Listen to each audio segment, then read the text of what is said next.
ज्ञान सरोवर में आप सभी का फिर से एक बार स्वागत है। और आज के ज्ञान सरोवर में मैं लेके आई हूँ बहुत ही अच्छी एक कहानी। ये कहानी है नाम के ऊपर। जब भी हमें नाम रखना होता है किसी भी चीज़ का, खासकर जब हमारे घर में बच्चे का जन्म होता है तो हमें नाम बहुत सोच समझ के रखना चाहिए, क्योंकि नाम का जीवन में बहुत महत्व है। लेकिन कई बार ऐसा भी होता है कि नाम जो रखा जाता है वो अर्थहीन होता है, उसका कोई मतलब नहीं होता है। और लोग मजाक आगे जाके लोग कई बार संगी साथी में या परिवार में नाम का मजाक उड़ाया जाता है। तो ऐसे में क्या ये बात सही है कि इंसान की पहचान सिर्फ उसका नाम है या फिर उसका कर्म? आज की कहानी इसी के ऊपर आधारित है। तो कहानी क्या है, चलिए मैं सुनाना शुरू करती हूँ। प्राचीन काल में तक्षशिला नाम की एक सुंदर नगरी थी। उसमें शांति नामक एक भव्य आश्रम था। इसी आश्रम में गुरुदेव भद्र जी रहते थे। उनके पास ही उनके लगभग 500 शिष्य भी विद्योपार्जन के लिए रहते थे। उन 500 शिष्यों के मध्य एक शिष्य था जिसका नाम था पंखु, जो पढ़ाई लिखाई में बहुत ही निपुण था। शायद उसके साथी इसलिए उससे ईर्ष्या करते थे और उसे चिढ़ाने के लिए हर वक्त बोलते रहते थे, पंखु तेरे पंख कहाँ हैं रे, जरा उड़ के तो दिखाना पंखु। हर वक्त की इस छेड़छाड़ से पंखु का मन दुखी हो गया। उसे अपने नाम से नफरत होने लगी थी और इसी घृणा के कारण वह अपने गुरुदेव के पास गया। उनके पास जाकर पंखु रोने लगा। गुरुदेव पूछे, अरे पंखु, तुम रो क्यों रहे हो? तुम्हारी आंखों में ये आंसू कैसे? गुरुदेव, मुझे अपने नाम से नफरत हो चुकी है। नफरत, और वह भी अपने ही नाम से? ये तुम क्या कह रहे हो पंखु बेटा? हाँ गुरुजी, आप मेरा नाम बदल दीजिए। मेरा आपसे यही एक विनम्र निवेदन है। बेटे पंखु, तुम अपना नाम आखिर बदलना क्यों चाहते हो? बात ऐसी है गुरुदेव कि मुझे अपने नाम से नफरत हो गई है। तो गुरुदेव कहते हैं, ठीक है, मैं तुम्हारा नाम अवश्य बदल दूंगा। अगर तुम्हें अपने नाम से नफरत हो गई है और लोग तुम्हें तुम्हारे नाम से चिढ़ाते हैं तो चलो, मैं तुम्हारा नाम बदल दूंगा। लेकिन मेरी भी एक शर्त है। मैं आपकी प्रत्येक आज्ञा को सिरधार्य करने को तैयार हूँ गुरुदेव, बस मेरा नाम बदल दीजिए। पंखु, तुम इसी समय देशाटन के लिए निकल जाओ। जब तुम देशाटन से आओगे वापस तो मैं तुम्हारा नाम अवश्य बदल दूंगा। धन्यवाद गुरुदेव, मैं आपकी आज्ञा का पालन करने जा रहा हूँ। यह कहकर पंखु ने गुरुदेव के चरण छुए और उनका आशीर्वाद प्राप्त करके भारत भ्रमण के लिए चल पड़ा। पंखु बुझे हुए मन से गुरुदेव के आश्रम से निकला, क्योंकि वह तो यह चाहता था कि उसका नाम अभी से बदल दिया जाए।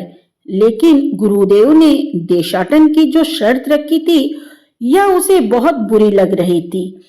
अब तो उसे भारत भ्रमण करके आना ही होगा, तभी उसका नाम बदला जाएगा। इसी सपने को मन में सजोए हुए वह गांव-गांव घूमने लगा।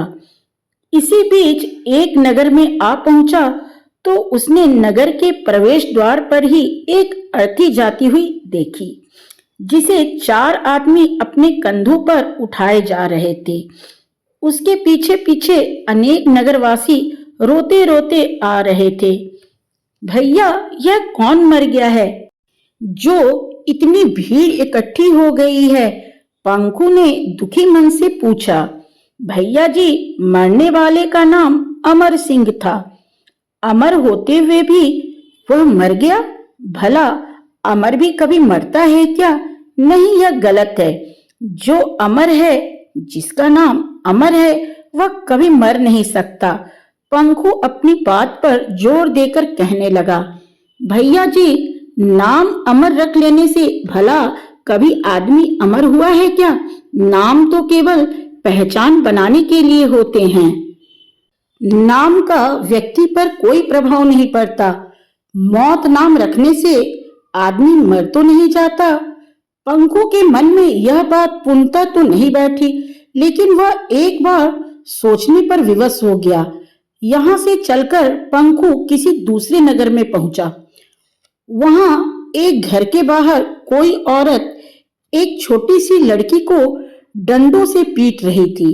वह बच्ची जोर जोर से रो रही थी और स्त्री के कदमों से लिपटकर कह रही थी, मुझे माफ कर दो, मैं आज के बाद ऐसा नहीं करूंगी। फिर भी वह औरत उस लड़की को बेरहमी से पीटे जा रही थी। पंखु से उस लड़की का दुख ना देखा गया। उसका दिल तड़प उठा। वह सीधा उस औरत के पास जाकर बोला, माँ जी, आप इस बेचारी बच्ची को क्यों पीट रही हैं? आखिर इसका गुनाह क्या है? ये तो बिल्कुल मासूम सी बच्ची है। इस पर वह औरत बोली, ये लड़की मेरी दासी है। मैंने इसे पैसे कमाने के लिए भेजा था, पर यह खाली हाथ लौट आई है।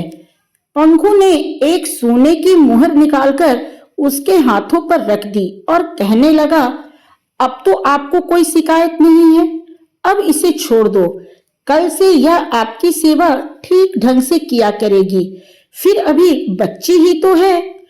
वहां से चलकर पंखु कुछ दूरी पर ही खड़े एक आदमी के पास पहुंचा और उससे पूछने लगा, क्यों भैया, इस लड़की का नाम क्या है? मुझे तो लगता है कि इस बच्ची का नाम ही बड़ा अभागन होगा, जो यह इतनी गरीब है।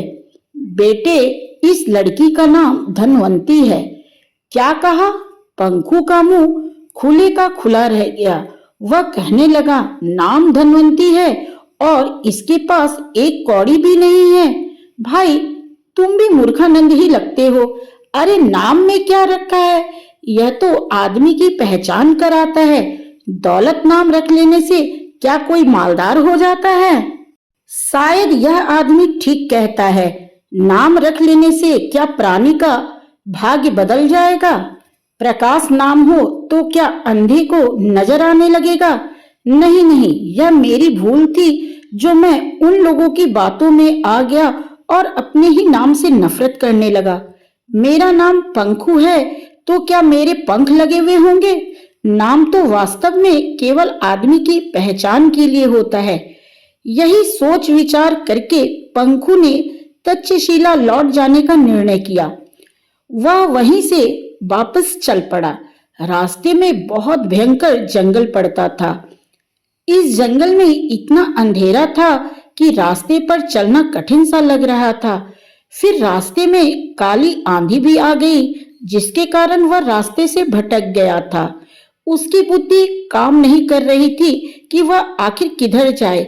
इसी चिंता में खोया हुआ पंखु एक वृक्ष के नीचे बैठकर किसी व्यक्ति के आने की प्रतीक्षा करने लगा, ताकि वह उस व्यक्ति से तक्षशिला का मार्ग पूछ सके। कुछ देर बाद ही एक यात्री उसे अपनी ओर आता हुआ दिखाई दिया।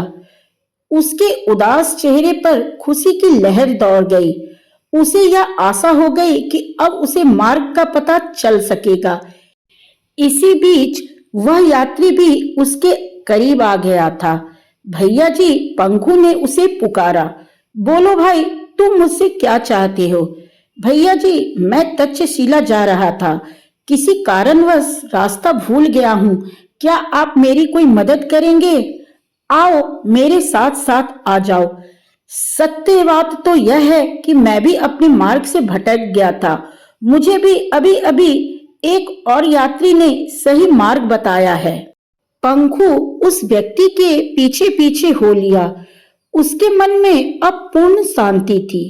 वह जल्द से जल्द गुरुदेव के पास उपस्थित होना चाहता था। उसने सोचा, चलो इस व्यक्ति से भी इसका नाम पूछ लेता हूँ। भाई, क्या तुम मुझे अपना शुभ नाम बताने की कृपा करोगे? मेरा नाम है पथ प्रदर्शक। आपका नाम तो पथ प्रदर्शक है, यानी दूसरों को सही रास्ता दिखाने वाला। इस पर भी आप स्वयं मार्ग भूल बैठे। अरे मुन्ने, तू तो वास्तव में बड़ा भोला है। पथ प्रदर्शक नाम रख लेने मात्र से ही क्या कोई सारे रास्ते की जानकारी ले लेगा, या कोई भी मार्ग पर चल लेगा उसे सारे मार्ग मालूम होंगे? ऐसा थोड़ी ही होता है। शेर नाम रख लेने से क्या आदमी शेर को मार डालेगा? आपकी बात ठीक है, मैं स्वयं गलती पर था। नाम से कुछ फर्क नहीं पड़ता। अब मैं अपना नाम कभी नहीं बदलूंगा। मन ही मन पंखू ने निर्णय कर लिया था। वह तक्षशिला पहुंचकर गुरुजी के चरणों में नतमस्तक होकर बोला, गुरुदेव, मैं हार गया, आप जीत गए।